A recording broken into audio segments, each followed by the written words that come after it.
Vamos a empezar en oración. Incline su rostro, cierre sus ojos. Vamos a orarle a nuestro Dios.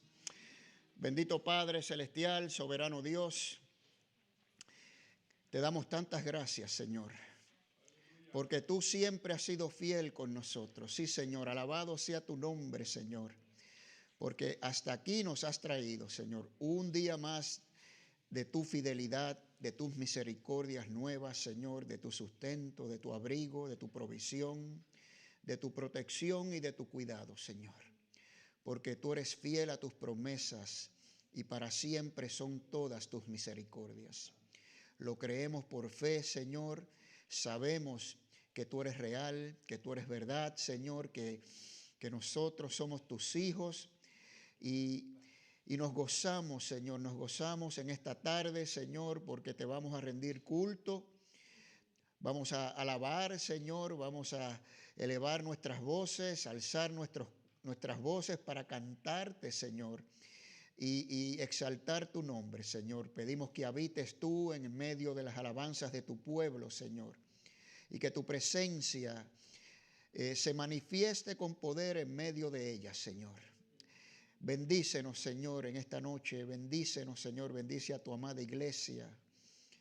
Y ayúdanos, Señor, a seguir la obra, seguir tus pasos, buscar tu consejo, hacer tu voluntad, Señor, todos los días de nuestras vidas. Es lo que queremos hacer y para eso vivimos, Señor. En el nombre poderoso de Cristo Jesús, todos decimos amén, hermano. Ahora, importante, mis queridos hermanos, siempre, siempre, siempre, por favor, si usted cree una cosa, siempre la tiene que apoyar con la Escritura. No puede ser por su opinión o por lo que haya oído de otra persona. Usted llega a esa creencia porque lo ve claramente en la Escritura. Ese es el único requisito, ¿verdad? ¿Ok?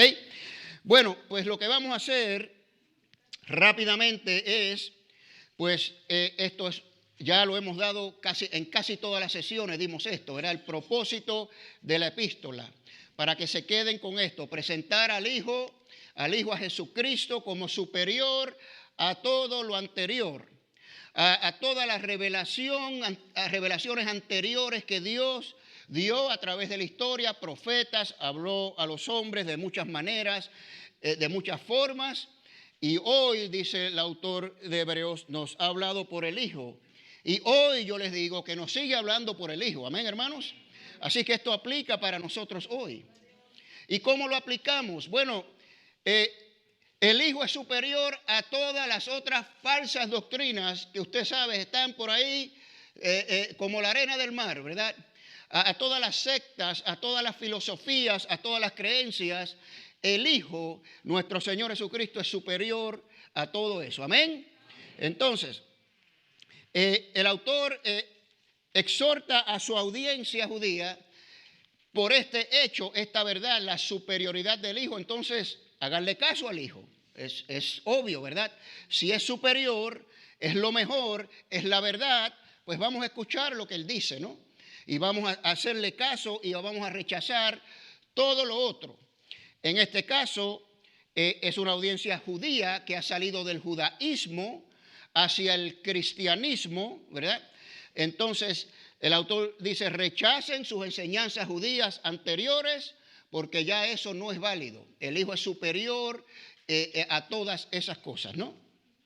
Bueno, ahora, vamos a ver la condición actual de la audiencia, una cosa que también vimos bastante, ¿verdad? Sujetos a intensa persecución en esos tiempos, cuestionaban la autoridad mesiánica del Señor Jesucristo porque estaban sufriendo tremendamente. Estos no eran sufrimientos leves como los de nosotros, ¿verdad? Ellos estaban en peligro de muerte, perdían sus propiedades, los arrestaban, los torturaban, en fin, unas calamidades tremendas. Y la pregunta es, ¿por qué el Señor no me ayuda? Y esto lo vemos hoy en día también, hermanos. No es diferente, aunque nosotros sufrimos a menor grado, ¿verdad?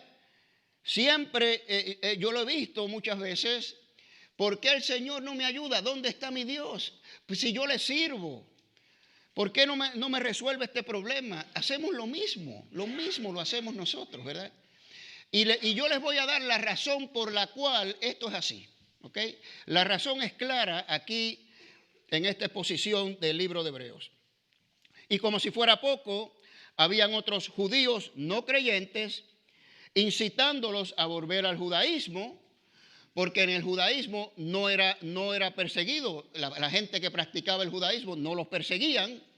Entonces le decía, mira, deja eso del cristianismo, vente para acá para que tengas paz y ya no te persigan más, ¿verdad?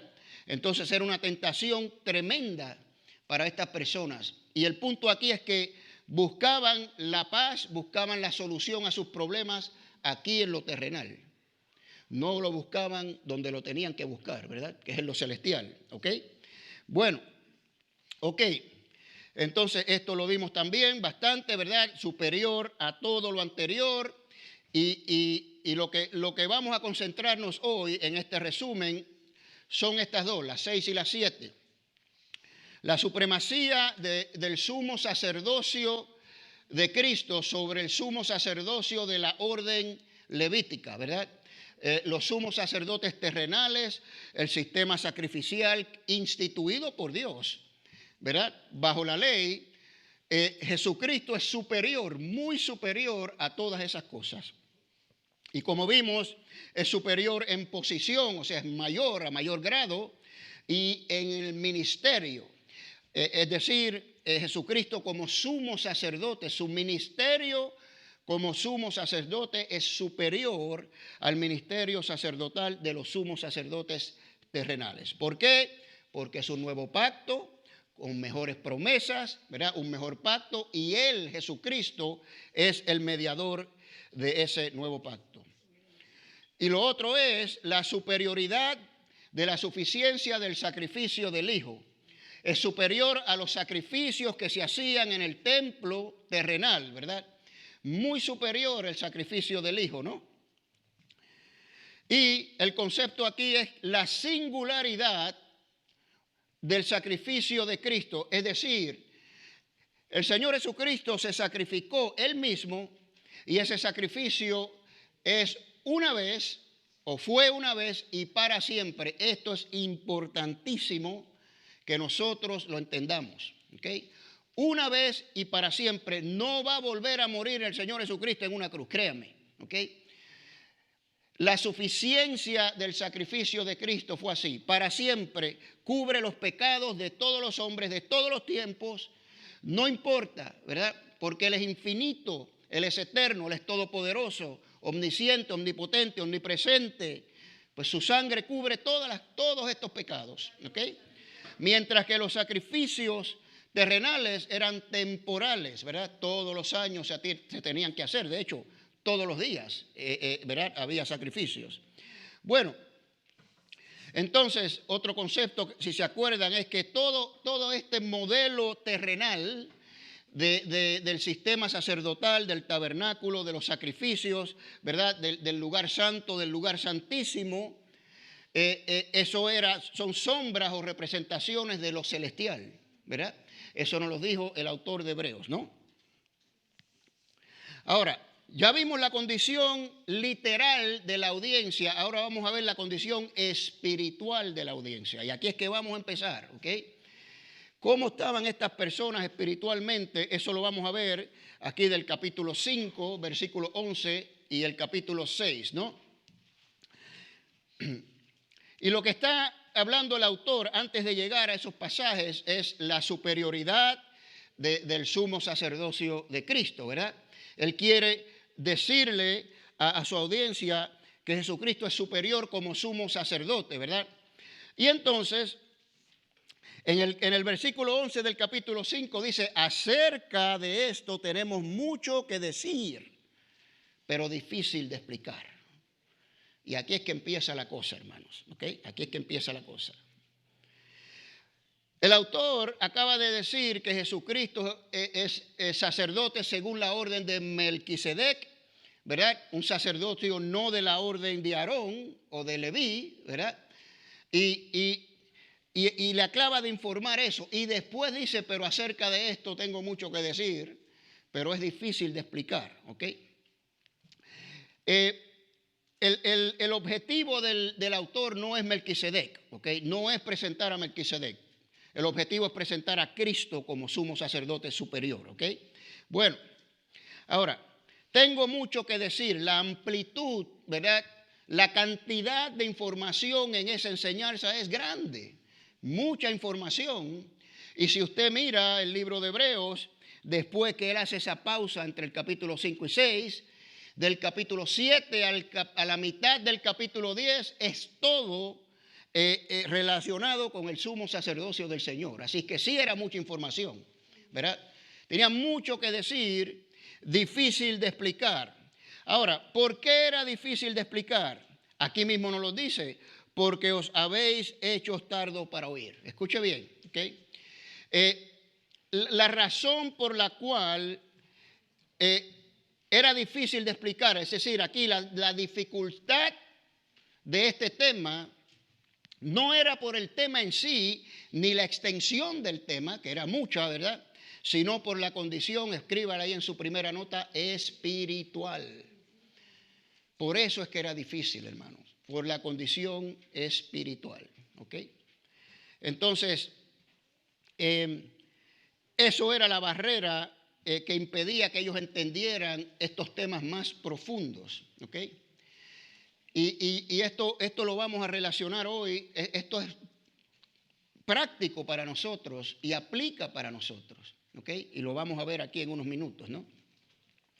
Ok. Dice, por cuanto os habéis hecho tardos para oír, es decir, habían dejado de escuchar la enseñanza sólida, habían apartado su oído de la doctrina. Ahora, ¿a qué se refiere el autor? Lo va a explicar aquí en unos minutos, pero se los adelanto porque esto sucede hoy en día igual que sucedió en esos días, ¿ok? La gente, especialmente yo he notado lamentablemente en la iglesia hispana, hay muchos de estos que no quieren oír cosas profundas, que se quieren quedar en lo básico, en los rudimentos de la fe, ¿verdad? Y ahí dice, bueno, yo leo esto y si no aplica, si yo no encuentro aplicación para mí, no me importa. No me importa el contexto, no me importa la cultura, no me importa lo que significa en griego, eso a mí no me importa. Y tienen esa actitud. Bueno, pues si usted es uno de esos, usted no va a crecer espiritualmente, se lo digo sí y sí. ¿Okay? Porque se va a quedar en los rudimentos básicos, tomando leche. ¿Okay? Y por eso usted me ve a mí con esta pasión siempre de enseñándoles cosas más profundas, porque así es que vamos a crecer. Y esto está muy, muy claro aquí expuesto en el libro de Hebreos, como vamos a ver ahora, ¿ok? Bueno, entonces era difícil tratar de estos temas profundos, no porque no fuesen capaces de entenderlo, que es otra cosa que yo oigo, ay, es que yo no entiendo nada, es que a mí se me hace difícil, yo leo la palabra y no la entiendo. Sí, usted entiende porque usted tiene el Espíritu Santo. Y las cosas de Dios, la palabra de Dios, se disciernen espiritualmente. El hombre natural es el que no las entiende. Pero usted y yo, que somos hijos de Dios, que tenemos su espíritu en nosotros, sí la entendemos. Lo que pasa es que no estamos dispuestos a esforzarnos y dedicarle el tiempo que se requiere para aprender más. Ese es el problema, hermanos. Simple y sencillamente, ¿verdad? Entonces, no era que no eran capaces de entenderla, era que no querían prestar atención. Escríbale ahí. Como expliqué, no, eso no me importa a mí. ¿Qué me importa a mí lo que significa ese verbo en griego y el tiempo? Bueno, eso es importante porque usted tiene que entender el contexto de lo que está diciendo ahí. Y hay muchas otras cosas más que debemos profundizar. Y este asunto para los judíos del sumo sacerdocio de Cristo era más profundo que lo básico, porque ellos estaban acostumbrados a un sistema sacerdotal terrenal. Siglos y siglos y siglos de sacrificios, de tradiciones, ¿verdad? Y ahora el autor dice, no, todo eso pasó. Ahora tenemos un sumo sacerdote superior a todos, un solo sacrificio. ¿Cómo? Eso es profundo para estas personas, ¿verdad? Y tenían que prestar atención, ¿no? Muy bien. Entonces, aquí vemos la condición espiritual de la audiencia. Mire lo que dice el autor, debiendo ser ya maestros, ¿Ok? ¿A qué se refiere, maestros? ¿Verdad?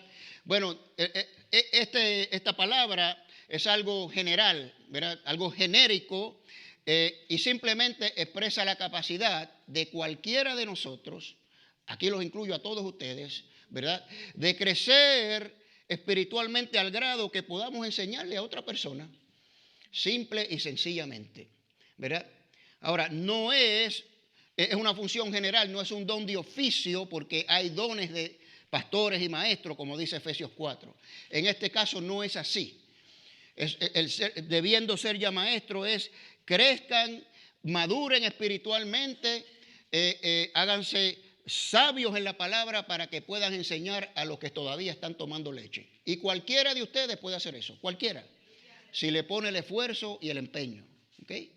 ¿Ok? Bueno. La madurez espiritual, entonces dijimos, no depende del tiempo que lleves como convertido, ¿verdad? Sino del tiempo y esfuerzo en el estudio de la palabra de Dios.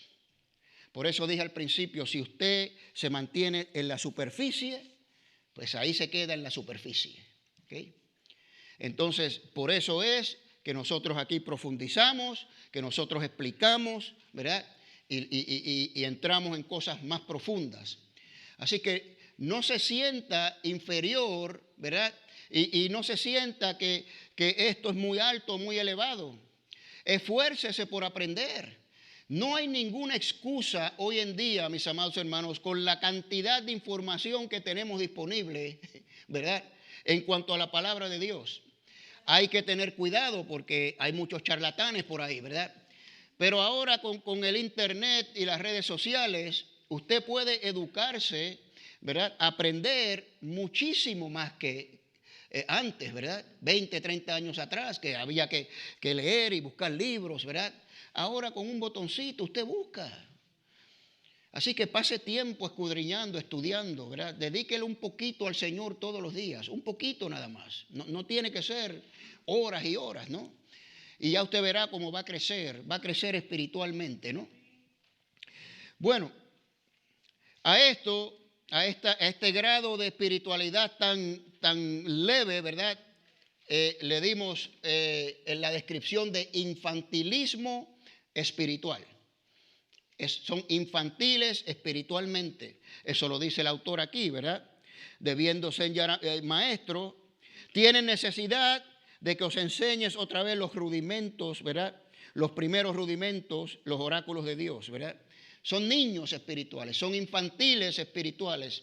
Ahora, escuche bien, dos cosas del infantilismo espiritual. Número uno, es propicio a la carnalidad.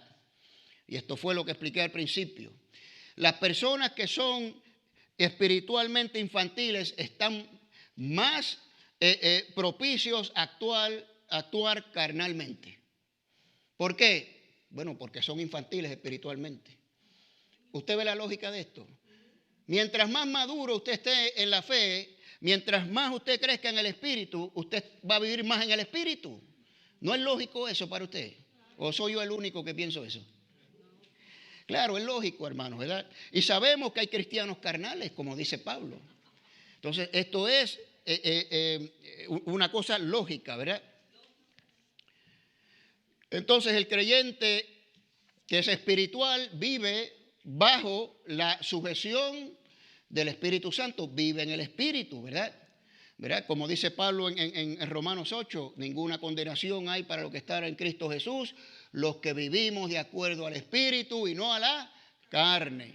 Y usted va a Gálatas 5 y puede también ver todo lo que hay ahí acerca del Espíritu y la carne, ¿no? Ahora, el creyente carnal, por el contrario, es carnal porque es infantil. Es creyente, hermanos, pero es infantil. Entonces está más propicio a ceder a las tentaciones carnales. ¿Ok? Pero ojo, ambos son creyentes. Ambos son creyentes. ¿Me escuchó, verdad? Ok, muy bien. Ok, lo otro del infantilismo espiritual es que es propicio a la debilidad de la fe. Es propicio a la carnalidad, que está relacionada con esto, ¿verdad? Porque cuando usted cede a la carne es porque su fe es débil. Así que todo está conectado, ¿verdad? Entonces, todo esto lo puedo resumir, hermanos. Si usted no crece espiritualmente, si usted no profundiza en el estudio de la palabra de Dios, se queda tomando su lechita y está contento o contenta con eso, pues se va a quedar infantil por el resto de su vida. ¿Okay?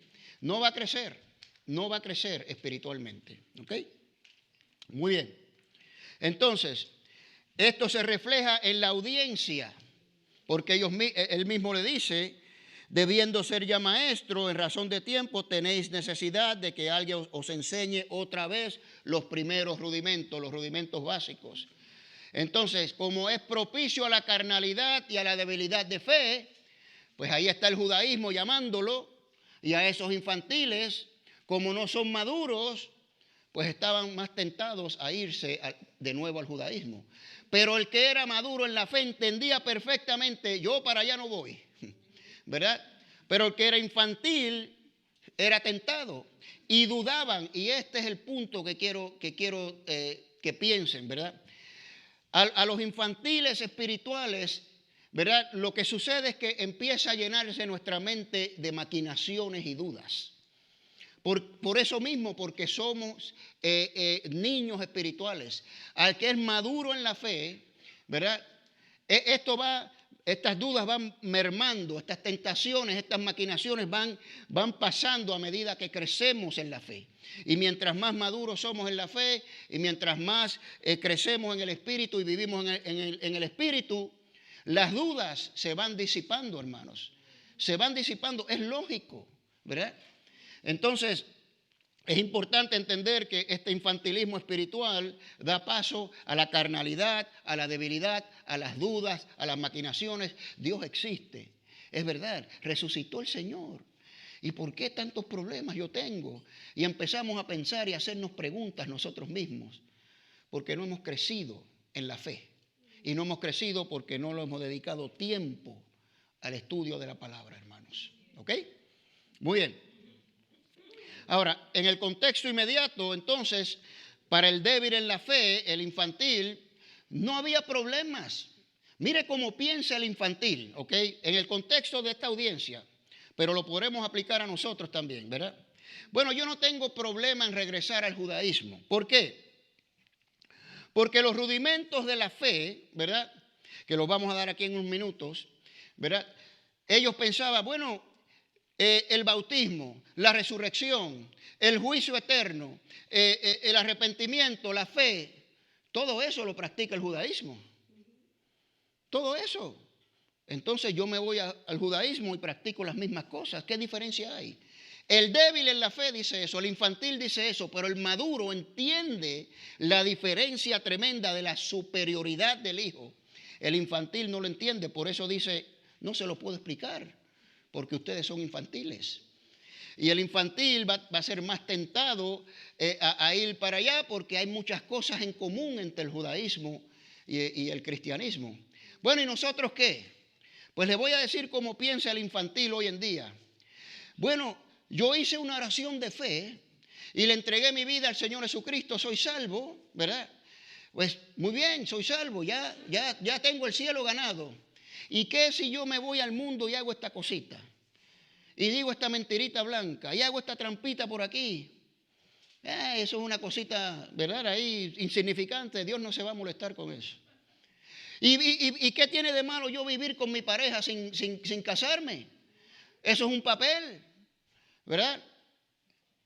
El débil en la fe, el infantil, dice esas cosas, ¿no es así? ¿Por qué? Porque es débil en la fe. No entiende las cosas de Dios, no las entiende completamente, no profundiza. Y caemos fácilmente en cosas del mundo, ¿verdad? Dígame, hermana.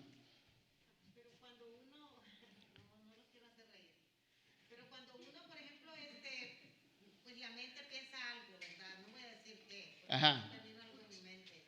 Y digo, bueno, ¿y si le hago así? Y ya me quedé y dije, oh, no, mejor no lo hago.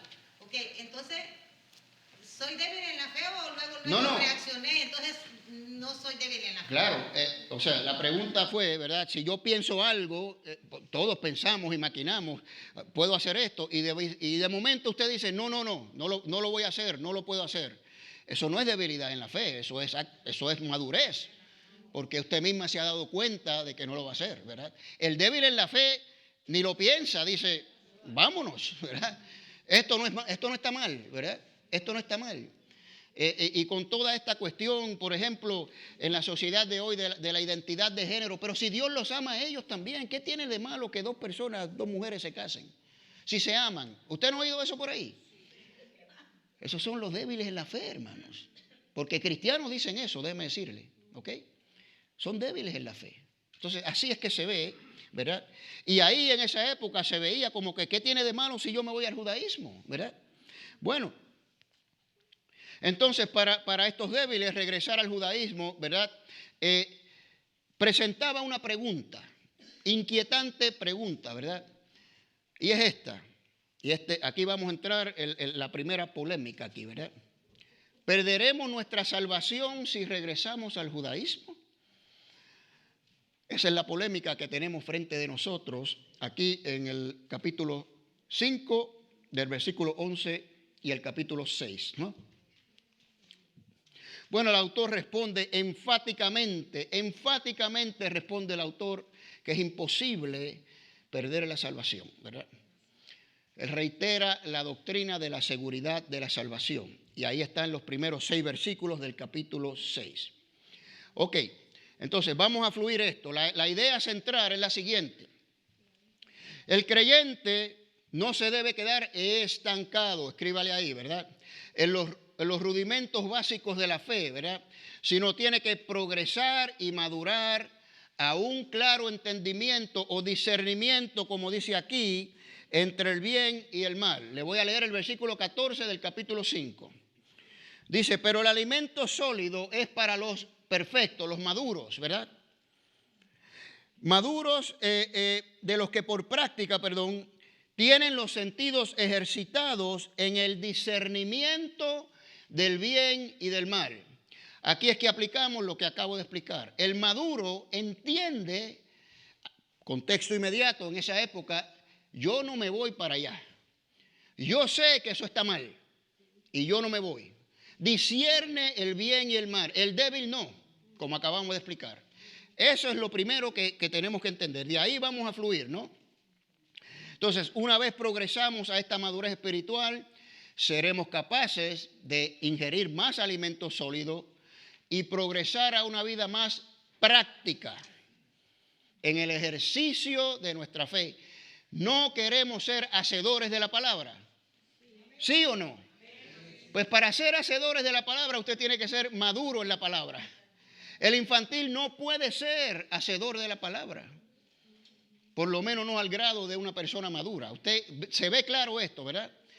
Para usted practicar lo que dice la palabra, usted tiene que estar ejercitado en la fe, bien puesto en la palabra de Dios, ¿verdad? Sin titubeos, firme y discernir, esto está bien, esto está mal, esto es lo que yo voy a hacer, esto no lo voy a hacer, ¿ok? Bueno, entonces, como trasfondo, pues tenemos este concepto de no quedarnos estancados en los rudimentos básicos, ¿verdad? Y avanzar a esta madurez espiritual para así ingerir los alimentos sólidos. Bueno, en el contexto inmediato, ¿cuáles son estos conceptos más avanzados? Pues aquí está, el sumo sacerdocio de Cristo, ¿verdad? Acerca de esto tenemos mucho que decir, pero difícil de explicar. ¿Acerca de qué? Y fue proclamado por Dios sumo sacerdote según la orden de Melquisedec. Acerca de esto tenemos mucho que decir, ¿verdad? En el contexto para la audiencia, esto era un tema profundo, ¿verdad? Profundo, ¿verdad? Bueno, ok. Ahora, vamos a los pasajes problemáticos aquí, los polémicos, ¿verdad? Que es Hebreos 6, del 4 al 6. Comenzamos con lo siguiente. Es importante que me sigan aquí, hermanos, ¿ok? Es bien importante que siga la hilación aquí, ¿ok? Comienza con una imposibilidad. Ahí usted lo puede leer. Mire, es porque en efecto es imposible. Comienza con una imposibilidad, ¿ok? Ahora, ¿a quién aplica esa imposibilidad? ¿Para quiénes aplica? Bueno, los que va a describir inmediatamente después, ¿ok? Ahí está en sus notas. A los que describe inmediatamente después. ¿Cómo los describe? Ahí está, hermanos. Es imposible para estas personas. ¿Qué personas? Fueron iluminados, gustaron del don celestial, fueron hechos partícipes del Espíritu Santo, gustaron de la buena palabra de Dios y de los poderes del siglo venidero.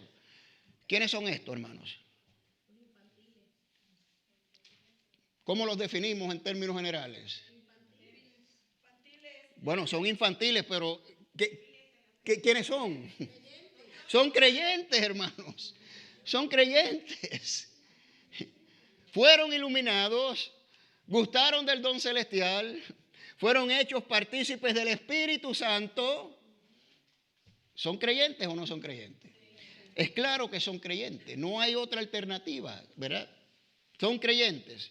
Bueno, hay una imposibilidad para los creyentes, ¿verdad? Está claro, se sigue el flujo aquí, ¿verdad? Ok. Entonces, la imposibilidad aplicada a los creyentes nos las define el autor inmediatamente. Para el verdadero creyente es imposible que sean otra vez renovados. Importante, para arrepentimiento. En otras palabras, es imposible para que el creyente sea otra vez renovado, que sea otra vez salvo. ¿Okay? La renovación para arrepentimiento es la renovación para salvación. No es la renovación, vamos a hablar de otra renovación, ¿verdad? Más tardecito, que es importante también. Pero cuando el autor dice renovados para arrepentimiento, se está refiriendo a la salvación. Es imposible que tú te vuelvas a renovar para salvarte. ¿Okay? Entonces, imagínese usted, piense, si usted cae en un pecado, ¿verdad? Entonces, imagínese si usted tuviera que volver a salvarse, volver a ser renovado, volver a nacer de nuevo. Usted sabe lo que tiene que suceder, ¿verdad? Cristo tiene que ser crucificado otra vez. Eso es lo que dice el autor aquí. Eso es exactamente lo que dice el autor. ¿Okay? Pero como Cristo fue crucificado una sola vez y para siempre, usted es renovado una sola vez y para siempre. ¿Ok? Entonces, más claro no canta el gallo aquí, hermanos. No puede ser otra cosa. ¿Ok? Bueno, entonces es importante entender el contexto de ser renovados para arrepentimiento, ¿verdad? Por ejemplo, en Romanos dice que estamos siendo renovados o transformados por medio de la renovación de nuestro entendimiento. Estamos siendo renovados más y más a la imagen del Hijo. Eso es otra renovación. No es la renovación para arrepentimiento, ¿ok? Hay una diferencia marcada entre esas renovaciones, ¿no? Ok. Así que la renovación, la iluminación, el nuevo nacimiento, la conversión del alma, llámele como usted quiera llamarle, la salvación, es una sola vez en la vida. Es imposible volver a nacer de nuevo. El Señor le dijo a Nicodemo, tienes que nacer de nuevo. Bueno, ¿cuántas veces? ¿Verdad? No, una vez se nace de nuevo. Una vez. ¿Ok? No se puede nacer dos veces de nuevo. Entonces, aquí viene el contexto de todo, ¿verdad?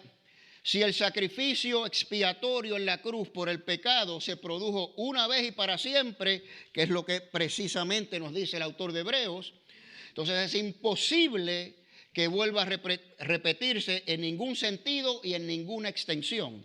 Mire lo que dice aquí, ¿verdad? Dice que estas personas es imposible que sean otra vez renovados para arrepentimiento, como dijimos, crucificando otra vez para sí mismo al Hijo de Dios. No, Señor, la crucifixión, la muerte fue una sola vez y ya el Señor cumplió su misión y no va a morir más. Es una vez y para siempre, como está en la Escritura claramente. Así que eso no se puede repetir, por lo tanto nuestra salvación no se puede repetir. ¿Ok? Pero hay una renovación que es válida, que la vamos a dar aquí más tarde. Bueno, ahora hay otra característica que no mencionamos, ¿verdad? Una característica citada aquí, ¿verdad? Que también que aplica esta imposibilidad. Bueno, pues ahí está. fueron iluminados, partícipes del Espíritu Santo y recayeron. Y recayeron. Y ese es el meollo del asunto aquí, ¿verdad? ¿Qué significa recaer? Y lamentablemente muchos hermanos míos, preciosos, hermosos, que los amo mucho, aluden a que aquí se pierde la salvación. Pero ya sabemos que si usted pierde la salvación, no puede volver a recuperarla. Se es salvo solamente una vez. Entonces, si usted recae, ¿verdad?, en algún pecado, no puede arrepentirse. O sea, yo no le encuentro la lógica a esto. Pero vamos a explicarlo. Aquí vamos a profundizar. Aquí es una de estas exposiciones en que tenemos que profundizar. El verbo en griego tiene sentido de caer a un lado. Caer en el camino, eso es lo que significa el verbo griego ahí, recayeron. Usted va caminando y se cae en el camino, ¿ok? Ese es el contexto literal, ¿no? Se trata de caídas que se producen en el camino del creyente. ¿Cuántos aquí hemos caído en el camino? Nadie. Wow. Todos hemos caído en el camino, hermanos. Seamos honestos, ¿verdad?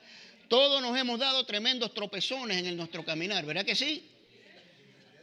Entonces, eso es lo que significa. De hecho, este domingo pasado me dijo una persona, tuve una recaída. Le dije, levántate, pide perdón y sigue caminando. Eso es lo que tenemos que hacer, ¿verdad?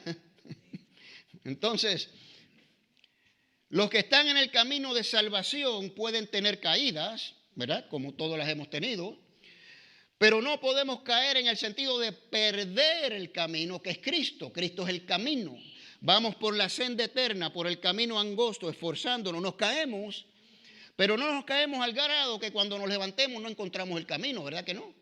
Sabemos cuál es el camino, pedimos perdón y seguimos por el camino. Amén. Dígame, hermano.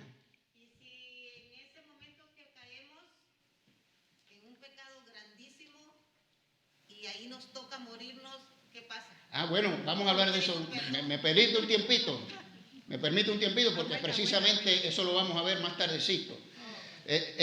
Y vamos a explicar todo eso. Si caemos en un pecado grave, que hasta nos cause la muerte, que es completamente bíblico, ¿verdad? Pues vamos a ver qué dice la Escritura, ¿ok? Muy bien. Ok. Ahora, esta es la pregunta que tengo para todos ustedes. Ahí en sus notas le puse una línea en blanco para que usted la conteste. Es una pregunta de sí o no. Y tiene que leerla bien, ¿verdad? Existe enfatizo, el verdadero creyente, algún pecado imperdonable. Para el verdadero creyente, ¿existe un pecado imperdonable? ¿Sí o no? ¿Quién dice que sí? ¿Usted dice que sí? No creyentes.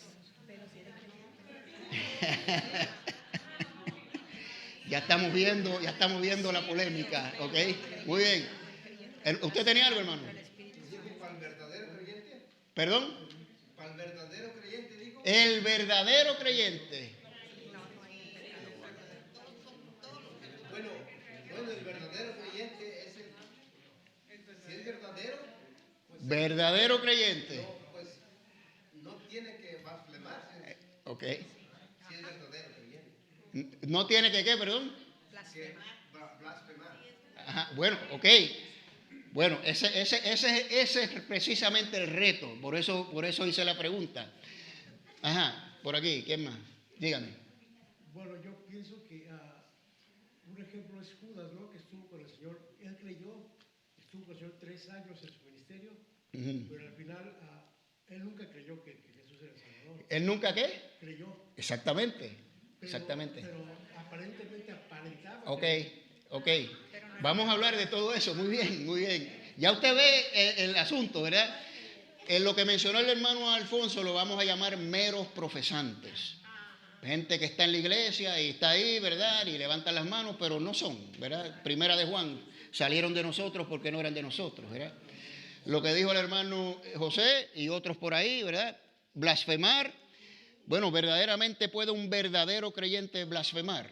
Es la pregunta, ¿ok? Así que vamos a tomarlo con calma, ¿ok? Con calma. All right, ok, bueno. Esta es mi posición, ¿ok? No hay pecados que Dios no le pueda perdonar al verdadero creyente, porque la incredulidad es el único pecado imperdonable y por definición el creyente no es incrédulo, ¿ok? Así que ya los meros profesantes los podemos sacar, ¿verdad? Porque esos no creen y si se mantienen en su incredulidad no se va a perdonar, ¿verdad? Pero el reto continúa entonces si un verdadero creyente puede blasfemar, ¿verdad? Puede caer en la incredulidad al grado de que pierda su salvación, ¿ok? Y mi posición basada en la Escritura es categóricamente imposible, porque es imposible volver a nacer, ¿verdad?, de nuevo. Entonces, si fuera así, la caída que estamos hablando aquí, por ahí la hermana mencionó caídas graves que las vamos a ver, ¿verdad? Si tú caes en un pecado grave como el de incredulidad, entonces no tienes chance de volver. Y me acuerdo vivamente que el hermano Juan hizo esta pregunta cuando estábamos exponiendo esto. Las personas en este tiempo que iban a blasfemar al tribunal público, usted se acuerda, ¿verdad?, que para volver al judaísmo había que blasfemar públicamente al Señor en un tribunal, escupir el piso y todas estas cosas y blasfemarlo. Dijimos, bueno, ¿y si se arrepiente? Pues todo el mundo dijo, el Señor lo perdona, ¿verdad? ¿Y si no se arrepiente?, preguntó el hermano Juan. Y ahí es que vino el asunto, ¿verdad? Bueno, si no se arrepiente, ¿verdad?, hay dos posibilidades en mi opinión. O es que era un mero profesante que nunca creyó, ¿verdad? O es un creyente que cometió un pecado gravísimo y se va a merecer tremendo castigo, como lo vamos a ver, ¿ok? Esa es mi posición, ¿verdad? Hay algunos que dicen, no, si blasfemas, volviste a la incredulidad y perdiste la salvación, y como la perdiste ya no tienes chance de recuperarla. Que no me suena lógico, porque el Señor es compasivo, misericordioso y bueno, y tú puedes ir ahí escupirle en su misma cara y después arrepentirse, y el Señor te va a perdonar, ¿verdad? Entonces, ya usted ve por dónde va el asunto este, ¿verdad? Son pasajes complicados, eso hay que admitirlo. Ahora, el doctor Samuel Pérez Millo tiene una cita aquí que me encantó y la quiero compartir con ustedes. Y dice lo siguiente, ¿verdad? Desde el momento de la conversión, el pecado que el creyente pueda cometer queda resuelto. Eso lo sabemos, ¿verdad? Porque Cristo murió por nuestros pecados. Ahora escuche bien esto. Aquí es que vamos a establecer los conceptos de renovación. No para una nueva experiencia de salvación, o sea, no para arrepentimiento, ¿verdad?, sino para la restauración de la comunión con Dios. Usted cayó en un pecado, gravísimo el pecado, cualquiera que sea. Usted se tiene que arrepentir para restablecer su comunión con Dios, no para salvación, porque ya es salvo. ¿Me explico, hermanos? Entonces, por eso es que a veces personas que son salvas han pasado aquí al frente porque saben que no están viviendo una vida en santidad. Que tienen que enderezar su camino, el Espíritu Santo los redarguye y vuelven a hacer su profesión de fe, no para salvación, sino para restaurar su comunión con Dios. Nada malo con esto, hermanos, nada malo, ¿verdad? Entonces, todo pecado que cometemos, por más grave que sea, ¿verdad?, si el Señor no nos mata, ¿ok?, podemos arrepentirnos para restablecer la comunión. Acuérdense, el pecado es una barrera en la comunión entre Dios y nosotros. Eso lo dimos en el Evangelio de Juan. Y esa barrera hay que derrumbarla lo más pronto posible. Entonces, como le dije a la persona, pues mira, arrodíllate, pide perdón y sigue caminando. Siguen los caminos del Señor y ya está. Borrón y cuenta nueva. Y así es nuestro Dios.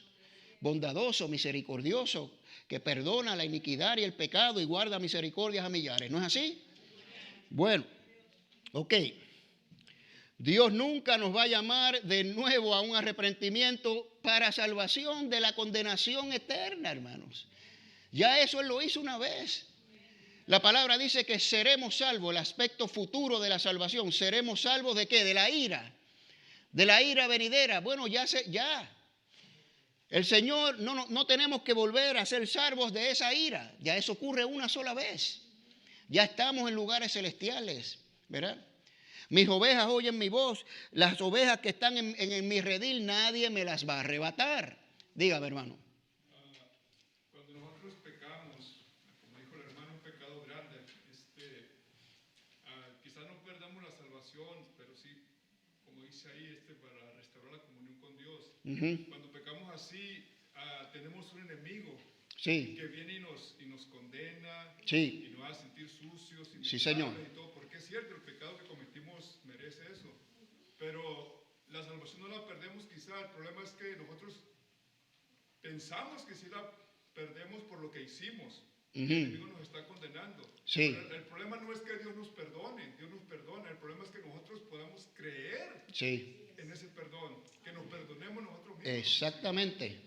Exactamente, hermano, sí. Que cuando más batallamos. Sí. No en el perdón de Dios, sino que nosotros podamos creer y perdonarnos lo que hicimos. Sí. Porque ofendimos a Dios. Sí, buen punto. Cuando cometemos esos pecados, cuando tenemos estas recaídas, mire, ninguna condenación hay para los que están en Cristo Jesús. No se condene.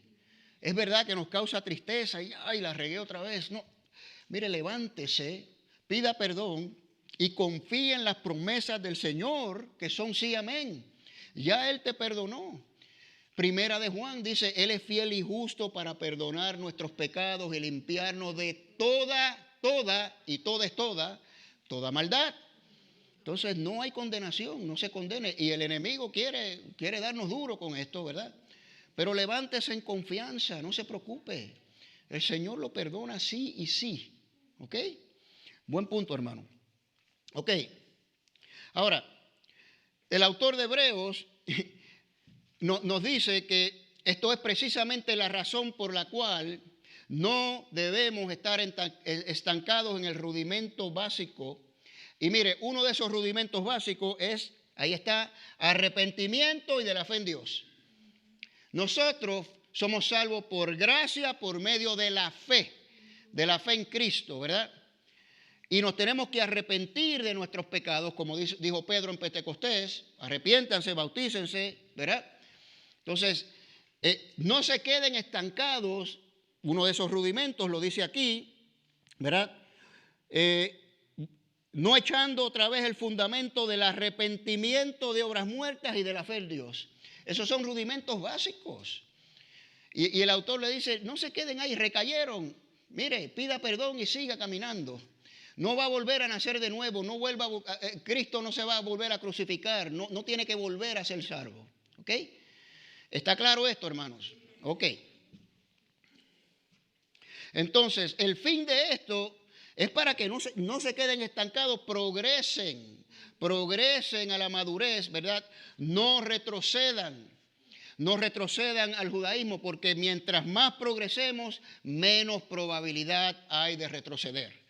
Y eso aplicó a ellos como aplica para nosotros hoy en día. Lógico, mientras más fuerte es su fe, más madura es su fe, más probabilidad hay de que usted se mantenga firme en su fe. ¿Ok? Dígame. Habla de pecados muy grandes, muy graves, pero también, o sea, el pecado es pecado. ¿Cómo se cataloga un pecado muy grande o un pecado pequeño? Porque ok, hay grados de pecado. Por ejemplo, de mata, y luego también dice, pero el que es necio también será llevado a juicio, y el que le dice, el que peca contra su hermano y le dice fatuo, también habla hasta del lago de fuego. Sí. Entonces, ¿cómo catalogamos los pecados? Porque eso es una pregunta muy buena. La Escritura es clara en que hay grados de pecado. Quizás el versículo más impactante de esto es cuando el Señor le dice a Pilato, el que me entregó tiene más pecado que tú, ¿verdad? O hay de aquel por el cual un hermano tropiece, mejor hubiera sido no haber nacido, ¿verdad? Atarse una piedra de molino y tirarse al mar, ¿verdad? Ahora, yo no puedo dar una receta básica de qué pecados son mayores que otros, pero en términos lógicos, ¿verdad? Podemos decir, por ejemplo, una persona, el pecado de asesinar o violar, ¿verdad? Son pecados terribles, y no es lo mismo que una persona que es incrédula y no sé, pues dijo una mentira, ¿verdad? Dijo una mentira. Entonces el Señor los va a juzgar a los dos de acuerdo a eso, pero dice el Señor que el que conocía mucho se le va a juzgar más severamente, el que conocía poco menos severamente. Entonces, por las obras el Señor nos va a juzgar. Lo único que puedo decir a esa pregunta es que Dios es justo. Y el juicio que nos toque, o a los incrédulos en este caso, a cada uno de ellos, pues es justo. Y nosotros, en el tribunal de Cristo, dice la Escritura, los creyentes vamos a comparecer y nuestras obras se van a ver. Y hay algunos que van a ser salvos como si pasa por el fuego, y otros tendrán recompensas. Bueno, yo obviamente, ¿verdad? Yo espero tener alguna recompensa, pero no voy a tener las mismas recompensas que Pablo, se lo garantizo, ¿ok? Entonces, lo que decida Dios es justo, ¿ok? Pero el concepto a entender es que hay grados de pecado. Y vamos a ver el pecado grande, porque aquí lo define el Señor, aquí lo define el autor de Hebreos. Un pecado grandísimo, ¿ok? Terrible el pecado que vamos a ver aquí. Ok, ahora, pregunta. ¿Quién tiene más probabilidad de retroceder en la fe? ¿El niño que es débil o el maduro espiritualmente? Una pregunta fácil, ¿no? El niño, ¿verdad? El niño, claro, ¿verdad? Entonces, por eso es que el autor dice, progresen para que no sean tentados a volver al judaísmo. Usted ve todo lo que está pasando aquí, ¿verdad? En la audiencia.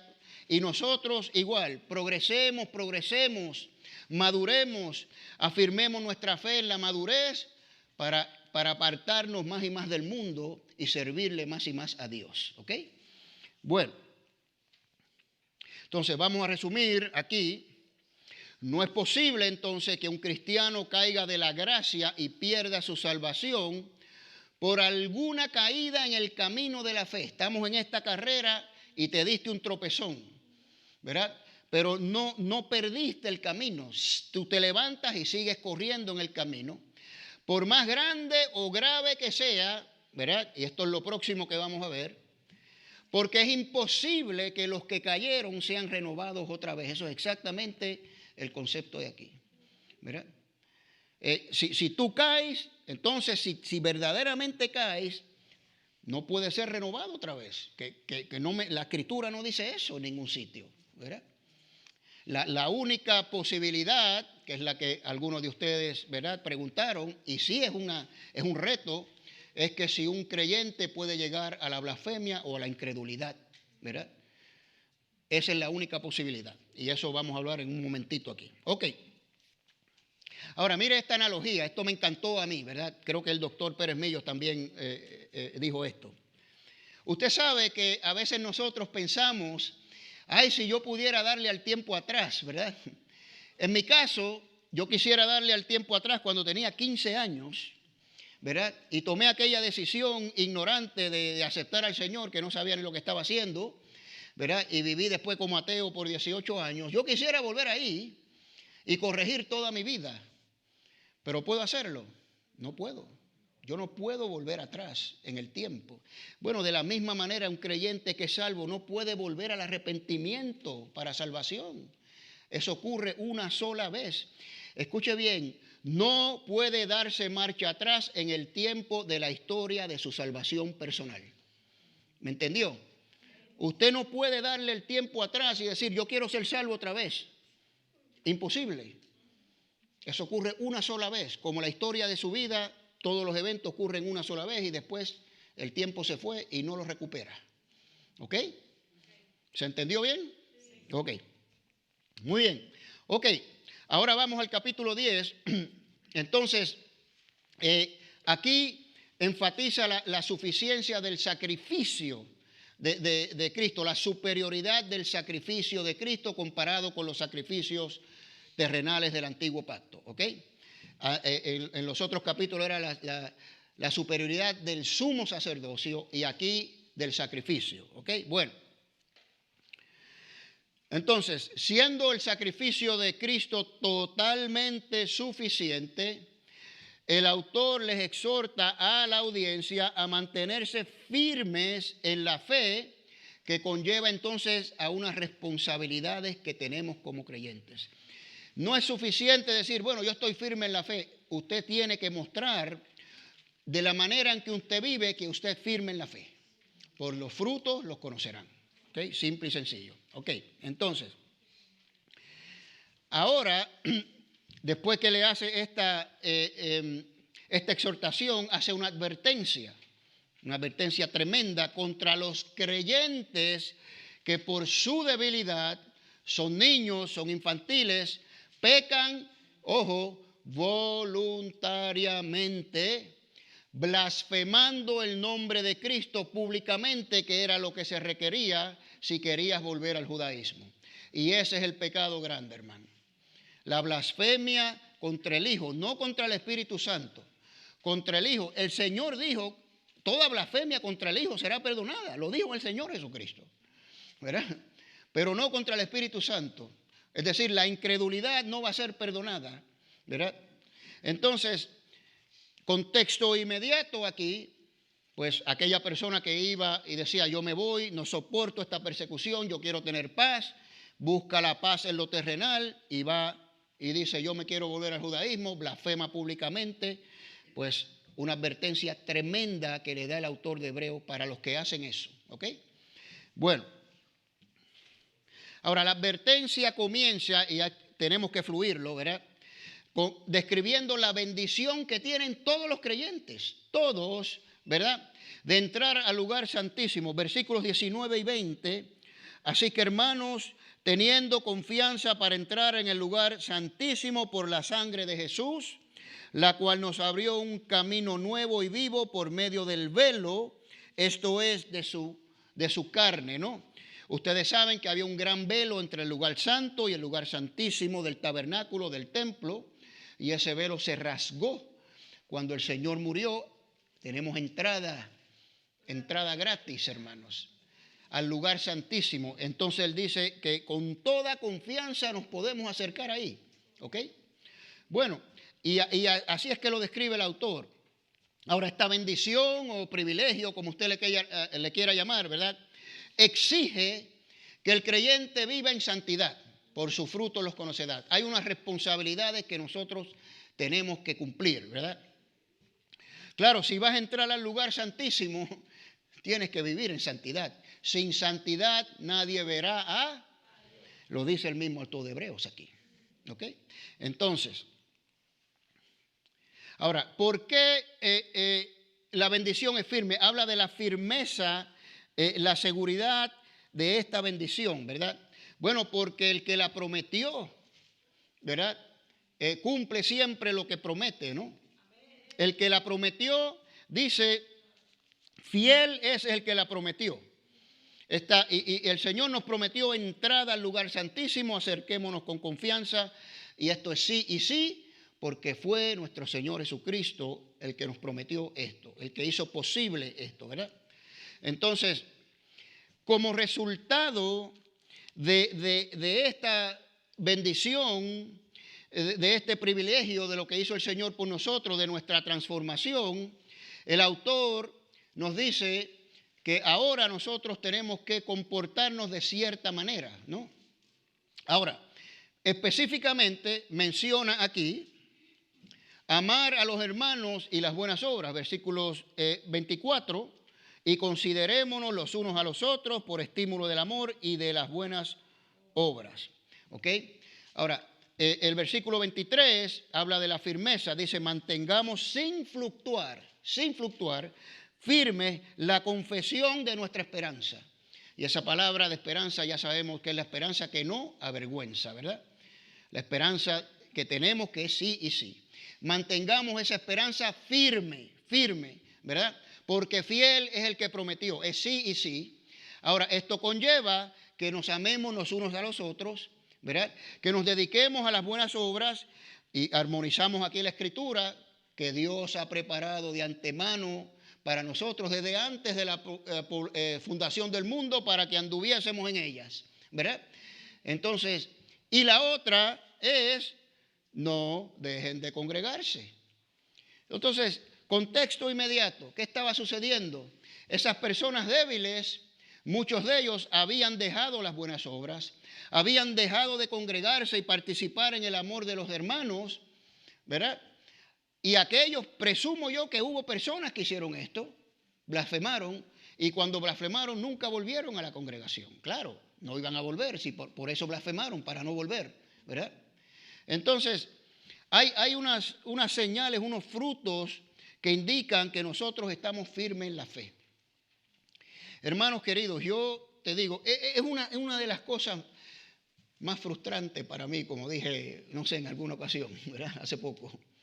Que me frustro cuando veo inconsistencia en la congregación, en la asistencia, ¿verdad? En la firmeza, ¿verdad? Usted sabe que yo les hice un reto el año pasado de llenar la mitad de los asientos vacíos, ¿se acuerdan? Yo me puse a pensar lo siguiente, a lo mejor estoy incorrecto, pero yo creo que si todos los que venimos aquí, venimos consistentemente, todos, ¿verdad? Yo creo que ese reto ya lo llenamos. El problema es que viene uno un domingo, después 2 semanas no viene, después viene 2 semanas, después el otro no viene, ¿verdad? Y esa inconsistencia me frustra. Ahora, por ahí una persona me dijo, ay, pastor, perdone si yo le he frustrado. Hermano, le voy a decir esto. El problema no es suyo, el problema es mío. Yo tengo el problema, usted no lo tiene. Usted a lo mejor tiene otro problema de inconsistencia, no sé, o lo que sea. El problema es mío, yo no me debo frustrar. Porque aquí la obra la hace Dios, yo no soy nada, ¿verdad? Ahora, ¿por qué me frustro? Porque yo viví eso. Yo perdí el tiempo, ¿se acuerdan de mi mensaje, verdad? 30 años perdiendo el tiempo. Y yo veo que se pierde mucho tiempo. Yo, no pierdas el tiempo, ¿verdad? No queda mucho tiempo. Eso es lo que me frustra, que no me debo frustrar, ¿ok? Lo confieso. Así que no se preocupe, el problema no es suyo, el problema lo tengo yo, ¿ok? Bueno, entonces estas son inconsistencias, ¿verdad? Y lo vemos mucho hoy en día, especialmente, de nuevo, en la iglesia hispana. Mi experiencia ha sido así, ¿no? Mucha inconsistencia y mucha falta de compromiso, ¿no? Bueno, entonces, dice ahí que la razón para mantener la firmeza de la fe, ¿verdad? Descansa en la fidelidad de Dios, porque fiel es el que prometió. Ahí está el versículo 23. Mantengaos firmes sin fluctuar la confesión de nuestra esperanza, porque fiel es el que prometió. Así que la firmeza descansa en el que prometió, ¿verdad? Y como fue Jesucristo el que nos prometió, ¿verdad? Pues esa esperanza es firme y tenemos que mantenernos firmes en esa esperanza, ¿no? Ahora viene lo bueno. Ahora viene los versículos 26 al 31, ¿verdad? Que son los pasajes más debatidos, más polémicos, ¿ok? Ahora, note que el versículo 26 empieza con un porqué. Bueno, los porqués ya dicho son bien importantes, ¿no? Y los porqués son la consecuencia de lo que antecede. ¿Qué antecede? Primero, mantenga firme la esperanza, porque fiel es el que prometió. Segundo, amor a los hermanos. Buenas obras, no dejen de congregarse. ¿Okay? Porque si no haces esto, estas son las consecuencias. ¿Ok? Eso es lo que estamos viendo aquí en esta sección. ¿Ok? Así que es la consecuencia a lo que antecede. A los que están siendo tentados, contexto inmediato, ¿verdad? Aquí, los judíos abandonar la fe y blasfemar públicamente, ¿verdad? A los que han abandonado la congregación, a los que no practican las buenas obras, a los que no practican el amor, ¿verdad? Manténganse, ¿verdad? Firmes. No hagan esto, manténganse firmes, ¿verdad? Suceda lo que les suceda, y esto podemos armonizarlo aquí con otras escrituras, como Filipenses 1:23, ¿no? Manténganse firmes. aunque le cueste la vida, porque Pablo dice, si morimos, ¿para quién morimos? Para Cristo, y estar con Cristo es muchísimo mejor. Entonces mantengámonos firmes, fiel es el que prometió, ¿verdad? No titubeen, practiquen las buenas obras. ¿Por qué? Porque si no hacemos esto y pecamos voluntariamente, ¿verdad? Ahora, se refiere a un solo pecado. Si pecaremos, primera persona plural, ¿no? El autor se incluye a sí mismo, otra prueba de que es creyente, ¿no? Se refiere a un solo pecado, el de blasfemar públicamente al Señor Jesucristo, ¿verdad? En un tribunal público. Bueno, entonces ahí tenemos el contraste de lo que tenemos que hacer, y si no lo hacemos y hacemos esto, estamos pecando voluntariamente. Ahora, ¿por qué es voluntario, verdad? Porque has recibido el conocimiento de la verdad, tú lo sabes. Sabes lo que tienes que hacer y lo que no tienes que hacer, pero con todo y eso haces lo que no tienes que hacer. Como dice Pablo, lo que quiero hacer no hago, ¿verdad? Miserable de mí, ¿no? Y eso es el pecado voluntario, pecado a conciencia. ¿Cómo vas a blasfemar contra el nombre del Señor Jesucristo? Bueno, los maduros en la fe no lo hacían, pero los débiles, los niños infantiles sí. Y eran tremendamente tentados por su infantilismo, ¿no? Entonces, el significado de voluntario es simplemente porque ya conocías, porque si no sería un pecado de ignorancia, ¿no? Pero como lo conocías, que no lo debías hacer y lo hiciste voluntariamente.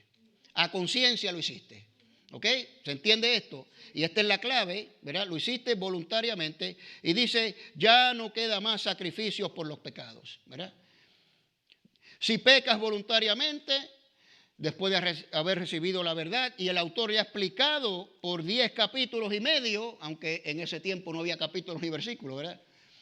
La verdad, el autor se la había explicado, aparte que ya la conocían, y aún así, si vas y haces esto, ¿verdad? Entonces los estás haciendo voluntariamente y ya no queda más sacrificio, ¿verdad? Se te ha revelado la verdad, escríbale ahí, de la total superioridad de Cristo y aún así decides pecar. Ahora, Cristo, como el autor lo ha venido mencionando, es el único sacrificio eficaz y eficiente, una sola vez y para siempre. Y tú te fuiste al sistema del judaísmo, ¿verdad? Y vas a ofrecer sacrificios ahí que no te ayudan para nada. Bueno, ¿y cómo aplicamos esto a nosotros? Bueno, aquella persona que decide abandonar la fe, y ya dije, o es que nunca perteneció a la fe y se fue, o sí es creyente, pero decide voluntariamente irse al mundo, ¿verdad? ¿Y qué dice? Bueno, pues yo conozco la verdad, yo hice una profesión de fe, sé que soy salvo, pero no me gusta la vida cristiana. Me voy a ir al mundo, pero me voy a portar bien, ¿verdad? Yo sé lo que no tengo que hacer, así que me voy a portar bien, pero te portas bien no te sirve para nada, ¿verdad? Entonces, estos sacrificios no sirven para nada porque Cristo es el único sacrificio. Por eso dice que ya no quedan más sacrificios. Fue una vez y para siempre, ¿ok? Bueno, ¿y qué es lo que queda? Una horrenda expectación de juicio. Aquí viene a la pregunta de la hermana Mirna, ¿verdad? Hervor de fuego que ha de devorar a los adversarios. Esto hay que explicarlo, pero antes de explicarlo tenemos que de nuevo reiterar que esta sección es para creyentes. Esa fue la tarea que les di, ¿se acuerdan? Es para creyentes. Usted no puede decir, bueno, es que la epístola está dirigida hasta creyentes, excepto esta sección. Y la saca, esta no está dirigida a creyentes. Piense usted cuando usted está escribiendo una carta, que es lo que hizo este autor. No hay capítulo, no hay versículo, ahí siga la hilación de la carta. Si yo me voy a referir a un grupo de personas diferentes, ¿qué hago? Pues los pongo en la carta. Si yo le escribo una carta a la iglesia Maranata y le escribo a los creyentes y tengo una sección para no creyentes, digo, bueno, para los que están en la iglesia y todavía no son creyentes, les voy a decir esto. ¿Verdad que sí? Pero aquí no separa nada de eso. Sigue el flujo, sigue la misma ilación y hay muchas más pruebas, ¿verdad? Bueno, así que esta es la primera. ¿Por qué vamos a introducir aquí una amonestación para inconversos si la epístola entera está dirigida a creyentes? Como ya sabemos, ¿no? Escríbale ahí esto en sus notas. Lo otro es, si se tratara de no creyentes, esta horrenda expectación de juicio que viene por pecar voluntariamente no sería la causa de la condenación, ¿verdad que no? Porque si son no creyentes, son condenados ¿por qué? Por su incredulidad, no por esta blasfemia. ¿Ok? El autor se incluye a sí mismo porque si pecaremos, ¿verdad? Y ese sí nos da una indicación de que existe la posibilidad, ¿verdad?, de que sí podemos pecar voluntariamente. El creyente puede pecar voluntariamente. Sí pecaremos voluntariamente, ¿no? Ahora, este es uno de los más poderosos. El versículo 29, estas personas fueron santificados por la sangre del pacto. Se los leo. ¿Cuánto peor castigo pensáis que merecerá el que pisoteó al Hijo de Dios y tuvo por inmunda la sangre del pacto en la cual fue santificado? ¿Quiénes son los que son santificados por la sangre del pacto? ¿Los no creyentes? No, son creyentes, hermanos. Son creyentes, ¿verdad? Y el versículo 30 aún más. Dice, Dios juzgará a su pueblo. Bueno, no está hablando de Israel, está hablando de los creyentes.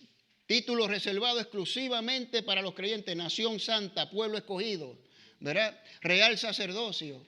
Pablo nos dice en Gálatas que por nosotros somos hijos de la promesa del linaje de Abraham por medio de la fe en Cristo. Somos pueblo de Dios. Entonces, Dios va a juzgar a su pueblo. A los creyentes los va a juzgar. El tribunal de Cristo, lo dice la Escritura. Cada cual por sus obras, ¿verdad? Entonces, está claro que son creyentes, ¿verdad? Ok. Ahora, el reto continúa si un creyente puede llegar a la incredulidad. Ese reto se mantiene, ¿no?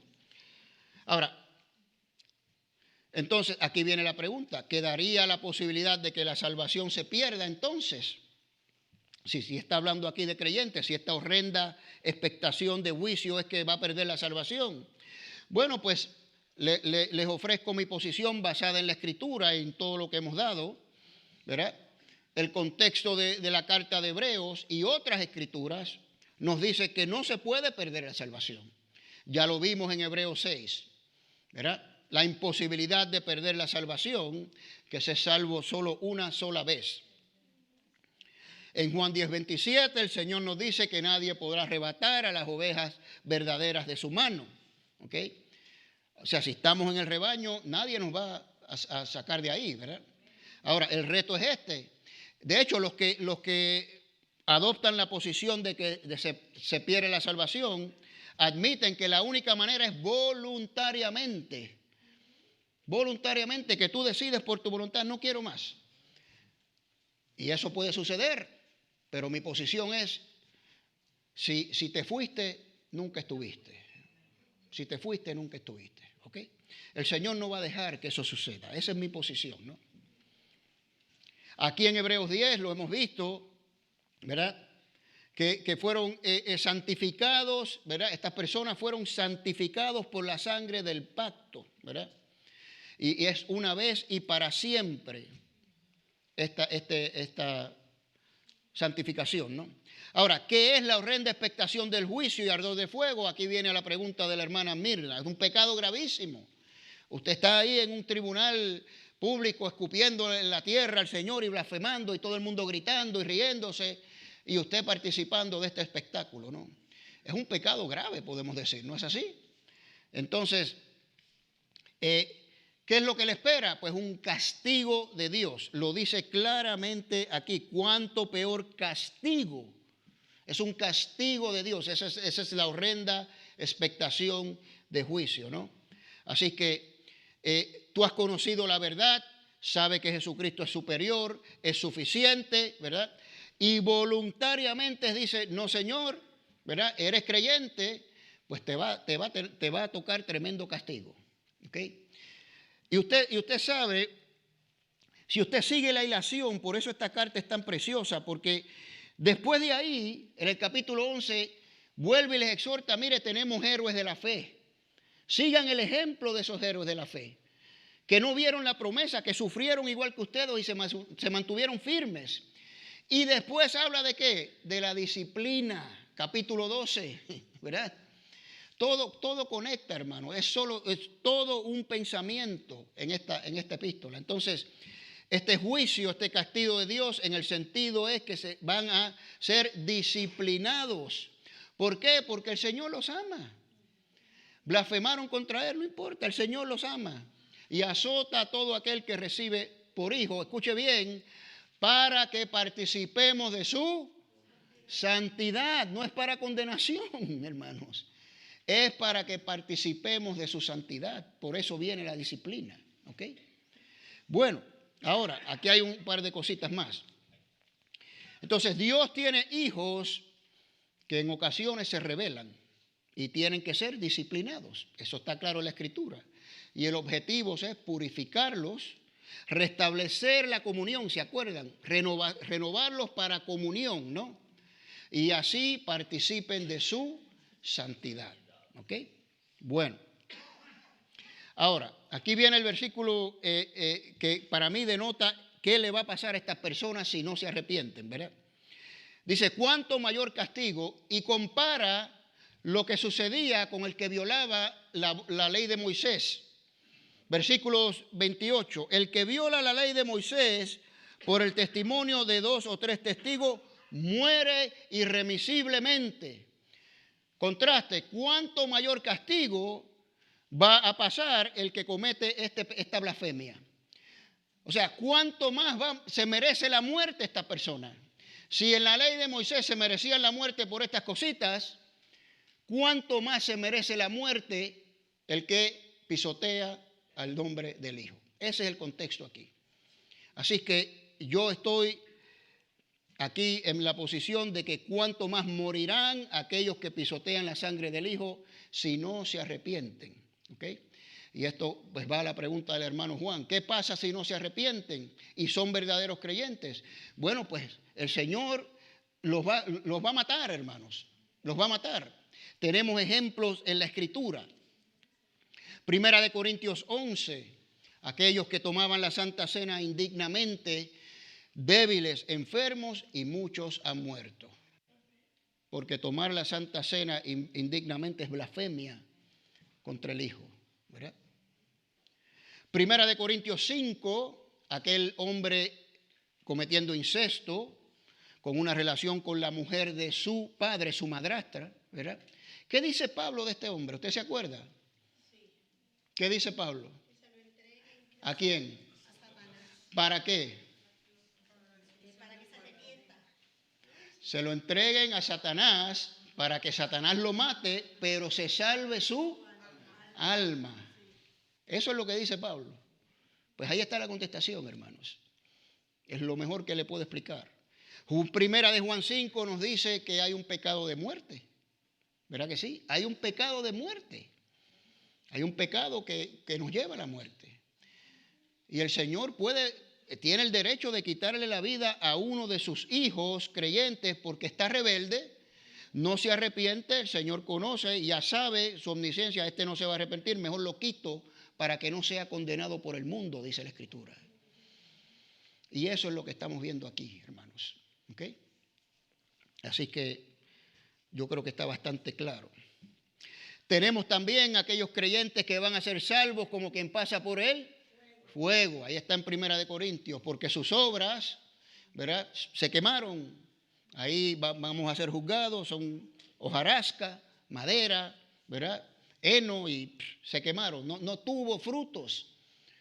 Y más aún estos que blasfemaron contra el nombre del Hijo, ¿verdad? Como dije, a eso les va a tocar en el departamento de lo que pudo haber sido y no fue. Tenían un potencial, pero nunca lo desarrollaron, ¿verdad? No sé cómo el Señor va a manejar esto, pero algo así, no sé. Ok. Entonces dice, Dios juzgará a su pueblo. Aquí estamos prestos ya a terminar, hermanos. su pueblo es los creyentes, como dijimos, ¿verdad? Dios es juez soberano de toda la tierra, inclusive juez de los que ya le pertenecen. El Señor es nuestro juez, por eso es que tenemos que tener temor de Dios, hermanos, porque Él es nuestro juez, ¿verdad? Cuidemos nuestra salvación con temor y temblor. Él es la majestad, tenemos que actuar con reverencia ante Él, ¿verdad? Y vamos a ser juzgados por Él, ¿no? Entonces, el ser parte del pueblo de Dios no exonera o no libera, ¿verdad? No nos libera de su disciplina, ya lo sabemos de Hebreos 12, ¿no? El Señor nos castiga, hermanos, especialmente si estamos rebeldes.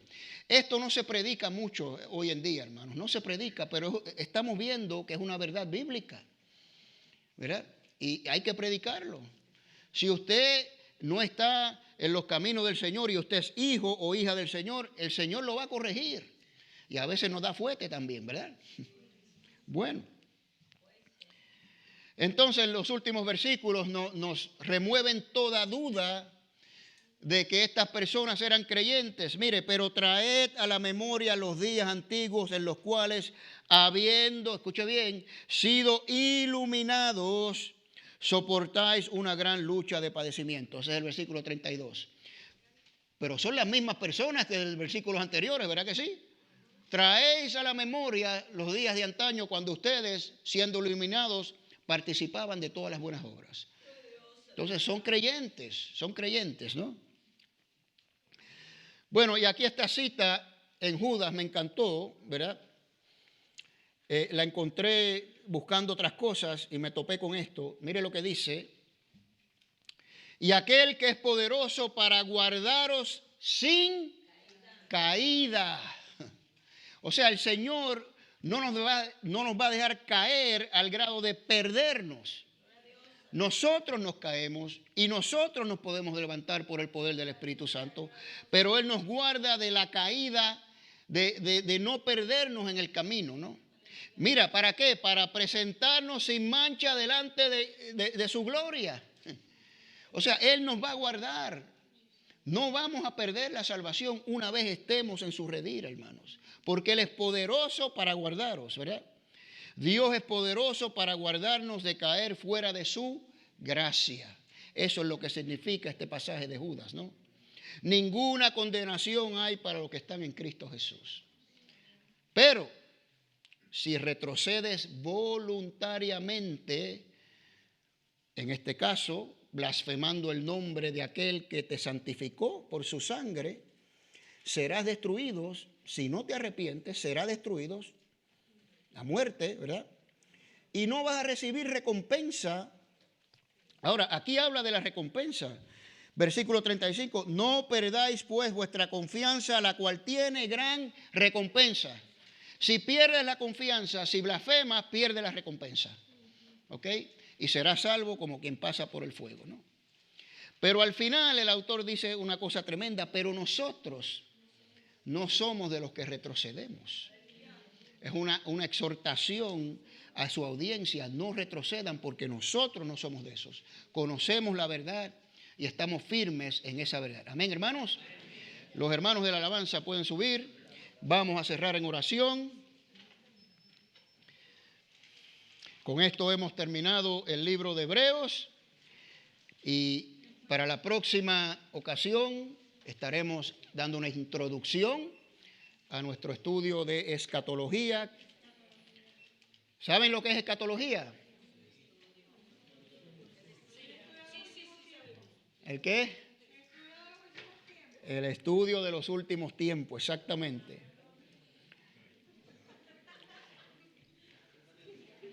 Aquí va a aprender, sí. Aquí no hay lechita, hermanos. Aquí hay alimento sólido, ¿ok? Bueno, vamos a orar, hermanos. Bendito Dios y Padre Celestial, Creador de todo el universo, soberano eres tú sobre todas las cosas, Señor.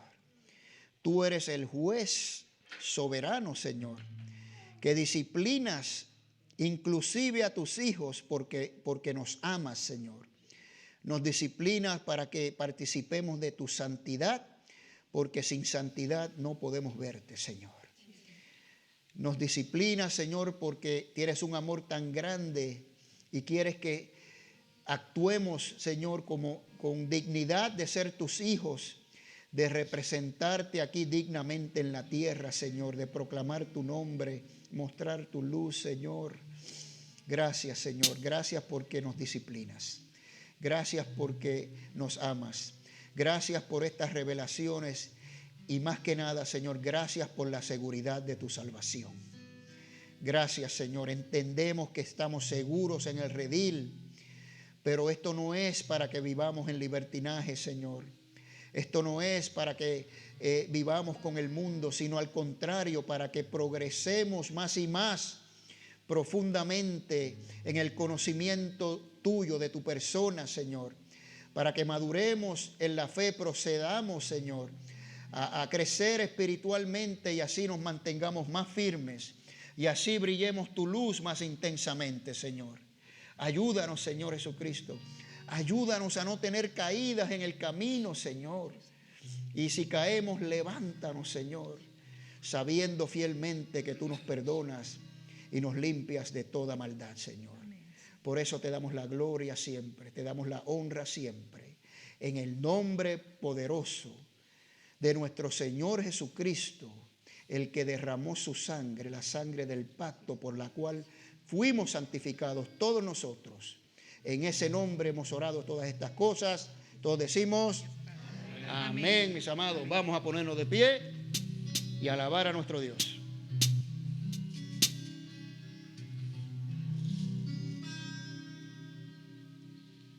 Qué grande es estar delante de la presencia de nuestro Dios. Amén. A tus pies arde mi corazón, a tus pies entrego lo que soy. Es el lugar de mi seguridad, donde nadie me puede señalar. Me perdonaste, me acercaste a tu presencia, me levantaste y hoy me postro a adorarte. No hay lugar más alto, más grande que estar a tus pies, estar a tus pies. No hay lugar más alto, más grande que estar a tus pies, que estar a tus pies. A tus pies arde mi corazón, a tus pies entrego lo que soy. Es el lugar de mi seguridad, donde nadie me puede señalar. Me perdonaste, me acercaste a tu presencia, me levantaste y hoy me postro a adorarte. No hay lugar más alto, más grande que estar a tus pies, estar a tus pies. No hay lugar más alto,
estar a tus pies, estar a tus pies. No hay lugar más alto, más grande que estar a tus pies, estar a tus pies, créalo. Y allí permaneceré, postrado a tus pies. Y aquí permaneceré a los pies de Cristo.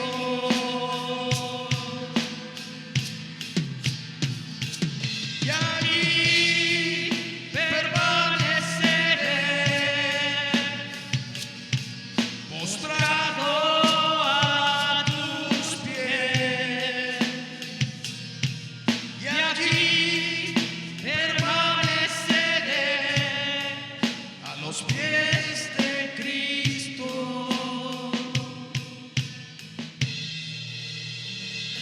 Gracias, Señor, por tu presencia, Dios, porque nada más grato es estar ante tus pies, Señor. Gracias, Señor.